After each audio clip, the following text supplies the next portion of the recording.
샬롬 3월 14일 매일 말씀 묵상입니다. 한 주간도 주님 안에서 평안하셨습니까? 금요일 아침이 밝았습니다. 오늘도 하나님과 함께 두 손 꼭 붙잡고 동행하시는 그런 귀한 하루 되시길 소망합니다.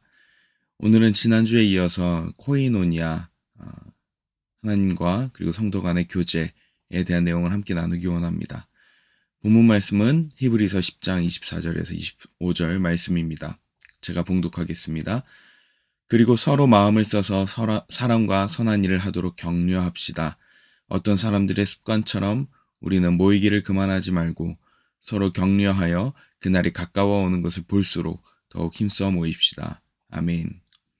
지난주부터 교회의 본질적 기능 5가지 주제를 함께 나누기 시작하였습니다.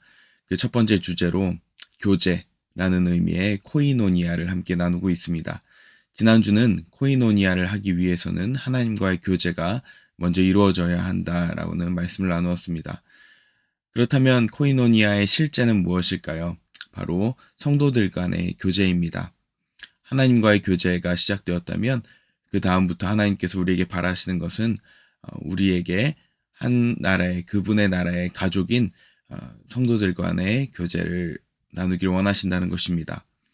그 본문 말씀으로 오늘 히브리서 10장 24절에서 25절 말씀을 함께 읽었습니다.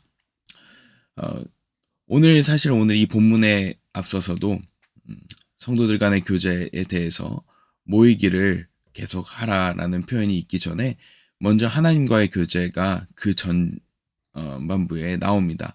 22절, 23절, 24절에 보면 그러나 우리는 확고한 믿음을 가지고 참된 마음으로 하나님께 나아갑시다. 우리는 마음에다 예수의 피를 뿌려서 죄책감에서 벗어나고 맑은 물로 몸을 깨끗이 씻었습니다. 또 우리에게 약속하신 분은 신실하시니 우리는 흔들리지 말고 우리가 고백하는 그 소망을 굳게 지킵시다. 그리고 서로 마음을 써서 사랑과 선한 일을 하도록 격려합시다. 이렇게 기록되어 있습니다. 즉 먼저 우리가 성도들 간의 교제가 있기 전에 먼저 하나님과의 교제가 필요한데 그 하나님과의 교제는 바로 하나님 안에서 우리 마음속에 예수 그리스도의 피로 말미암아서 깨끗해지는 그 사건이 필요하다는 것입니다. 성도들 간의 교제를 하기 전에 우리의 마음을 먼저 점검해야 합니다. 우리는 하나님 안에서 예수 그리스도의 피로 깨끗해졌는지, 우리의 마음이 예수님 안에서 죄책감이 벗어나고 맑은 물로 씻김을 받았는지 먼저 늘 점검해야 한다는 것입니다. 물론 성도들 간의 교제를 위해서 하는 것은 아니겠지만 늘 우리가 하나님 안에서 정결하고 깨끗한지 점검하는 것은 가장 우선적으로 필요하다는 것입니다. 자, 그것이 전제되었을 때 이제는 성도들 간의 교제로 나아가야 합니다. 코이노니아, 하나님과의 교제가 이루어지고 위로부터의 관계가 깨끗해졌다면 이제는 십자가의 수평적인 관계, 즉 성도들 간의 교제가 시작되어야 합니다. 오늘 히브리서 10장에 보면은 이런 표현이 있습니다. 어떤 사람의 습관처럼 우리는 모이기를 그만하지 말고 라고 되어 있습니다. 이 말은 무엇을 전제로 합니까? 많은 사람들이 모이기를 그만하고 있다라는 것입니다. 오늘 히브리서가 쓰였던 이때 당시의 상황을 함께 살펴보자면 오늘날은 조금 다를 수 있을 것입니다. 왜냐하면 첫 번째가 핍박이 있었기 때문입니다. 초대교회의 삶에서는 로마 왕권의 로마 정부의 그리스도인을 향한 박해가 있었습니다. 예수 그리스도를 믿는 믿음만으로 그리고 모인다는 그 이유 하나만으로 그들은 믿는 사람들을 끌고 갔고 때로는 때리기도 하고 때로는 죽이기까지 했습니다. 그들의 삶은 핍박 때문에 일상생활을 할 수 없었습니다. 사회생활을 하지 못했고 고립됐으며 그리고 피해 다녀야만 했습니다. 예수님을 믿는 믿음을 유지하기 위해서 말입니다. 그래서 아마 모이기가 어려웠을 것입니다.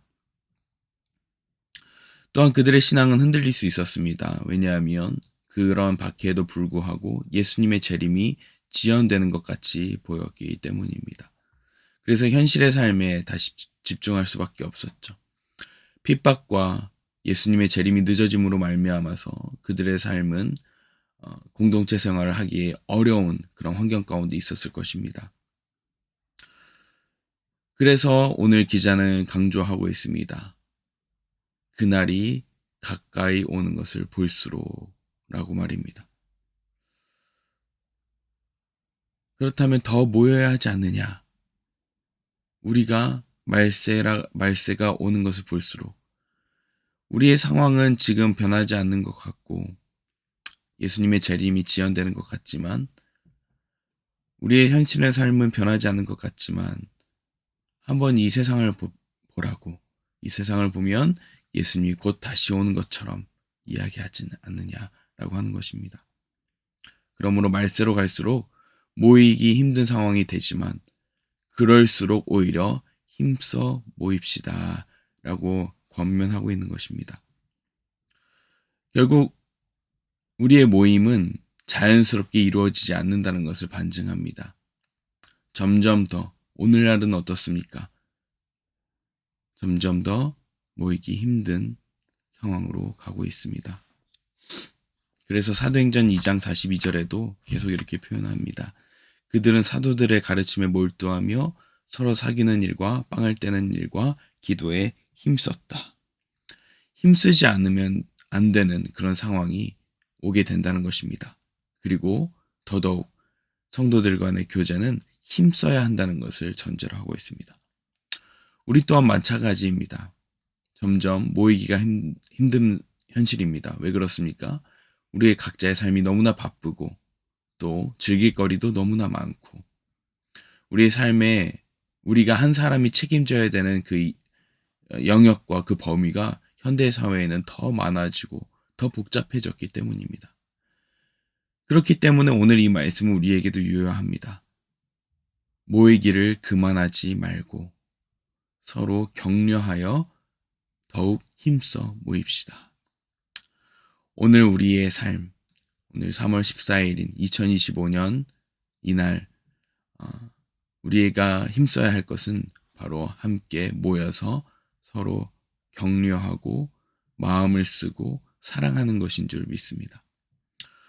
교회의 5가지 기능 중에 이 첫 번째 기능이 이루어지지 않는다면 우리 교회는 이 교회 공동체는 아마 동력을 잃고 힘을 잃고 영향력을 발휘하지 못할 것입니다.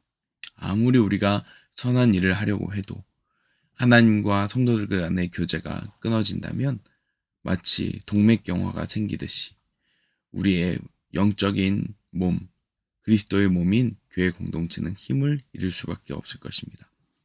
그러므로 오늘 하루 한번 기억하시면서 우리 교회 공동체에 소통이 필요한 관계가 있다면 조금은 멀어지거나 소통되지 않은 영혼들이 있다면 더 마음을 써서 그들에게 연락하고 다가가고 마음을 쓰고 또 더 나아가서는 그들을 위하여 기도를 하는 그들을 위하여 중보하는 그런 하루 되시길 소망합니다. 기도하겠습니다. 하나님 아버지, 점점 날이 갈수록 모이기가 힘들어지는 시대입니다. 그러나 오늘 이 말씀은 저희에게도 유효한 줄 믿습니다. 모이기를 힘써야 하는 저희들. 하나님, 우리의 몸에 그리고 우리의 사회의 현실은 모일 수 없는 그런 사회로 다 나아가고 있습니다. 점점 개인주의화 되어가고 그리고 나만 생각하게 되는 이기주의적인 그런 삶을 살아갈 수밖에 없는 작금의 현실이지만 오늘 이 말씀처럼 우리에게 맡겨주신 그리스도의 몸된 공동체를 세우고 서로 격려하며 그리고 서로를 위해 중보하는 그런 귀한 모임이 될 수 있도록 그런 공동체 될 수 있도록 저희를 축복하여 주시옵소서.